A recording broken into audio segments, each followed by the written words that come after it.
The air in the remote cabin was crisp, biting at the edges of the late September evening. Outside, the ponderosa pines stood like silent sentinels, their dark forms blending into the encroaching twilight. Inside, a different kind of quiet settled over the Miller family's rented retreat. It was a Friday, the first night of a much-anticipated long weekend in the Blackwood Forest. Mark and Sarah Miller had driven for hours with their 6-year-old daughter Lily, eager for a few days of disconnection from city life. Lily, tired from the journey and the excitement, had been tucked into bed shortly after sundown, her small room at the far end of the cabin, away from the living area where her parents now sat, a crackling fire their only companion. Mark was reading, the soft rustle of pages the only sound beyond the fire's gentle hiss. Sarah was half dozing, lost in the quiet comfort of the moment. It was a picture of perfect, ordinary peace, the kind that makes the sudden, sharp twist of reality all the more jarring when it arrives. Around 11:30 p.m., Sarah stirred. A mother's instinct, perhaps, or simply the late hour. She decided to check on Lily one last time before she and Mark retired for the night. She rose from the sofa, her movements slow and deliberate, not wanting to disturb the tranquility. The cabin was small enough that every creak of the old floorboards echoed slightly in the stillness. She walked down the short, shadowed hallway to Lily's room. The door, a heavy, dark wood, was closed. She reached for the brass knob, expecting it to turn with a soft click, as it always did. But it didn't. It was firm, unyielding, locked. Sarah frowned, a small, puzzled line appearing between her brows.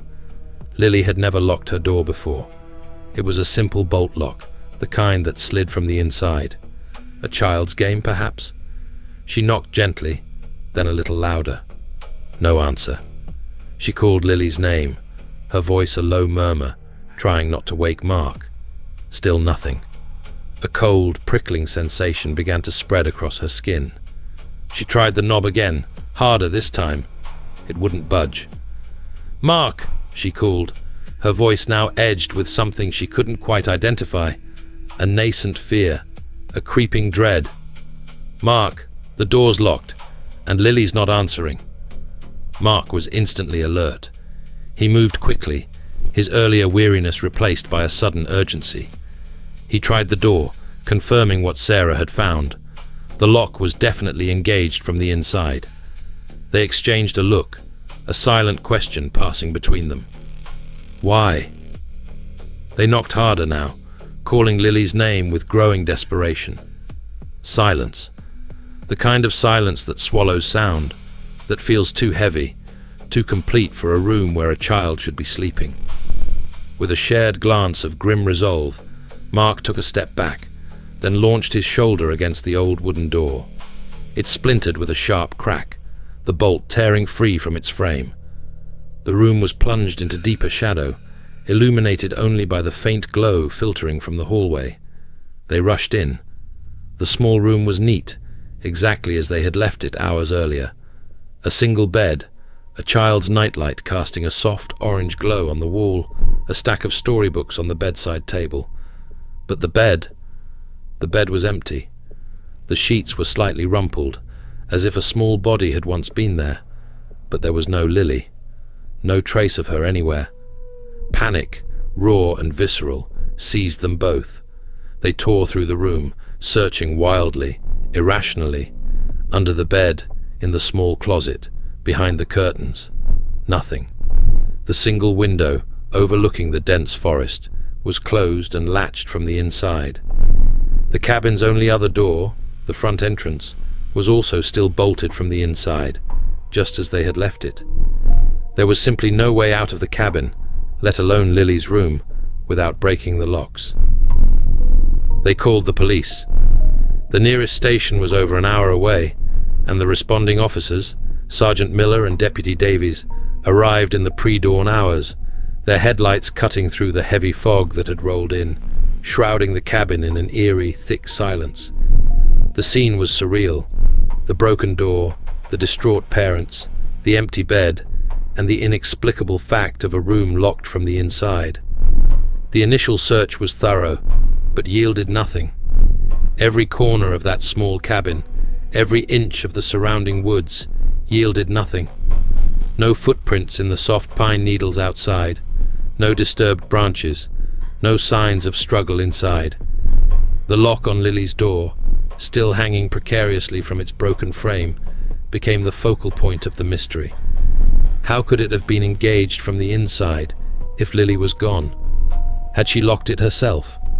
And if so, how had she then vanished? The investigators meticulously processed the scene. No fingerprints on the lock other than the family's. No signs of forced entry anywhere on the cabin. It was as if Lily had simply dematerialized. The logical explanations began to collapse under the weight of the impossible facts. Kidnapping seemed unlikely. How would an abductor enter a locked room, take a child, and then relock the door from the inside, all without disturbing the sleeping parents or leaving any trace? Could Lily have unlocked the door, gone outside, and then somehow relocked it from the outside? Impossible for a 6-year-old with a deadbolt.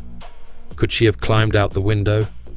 The window was latched, and the fall to the ground was significant enough to cause injury, yet there were no marks on the sill, no disturbed earth below. Runaway? A 6-year-old, alone in a dense, unfamiliar forest at night, through a locked door? It defied all reason. As the days turned into weeks, and the weeks into months, the official investigation wound down, leaving behind a cold case file and a family shattered by an impossible void. The theories became wilder, born of desperation and the sheer lack of any credible alternative. Some whispered of a highly professional, ghost-like abductor. Others of something far more unsettling, something not of this world. They searched for a person, but they were looking for a ghost. Mark and Sarah never returned to the Blackwood Forest cabin. It stood empty for years, a dark, silent monument to an unanswerable question. The broken door frame, a stark reminder of the night Lily vanished, remained unrepaired. Locals would sometimes speak of it, a chill in their voices, of the child who disappeared from a room locked from the inside. A paradox frozen in time. The dense forest held its secrets close, its ancient trees whispering only the wind's mournful song. To this day, there is no explanation, no body, no suspect, no motive.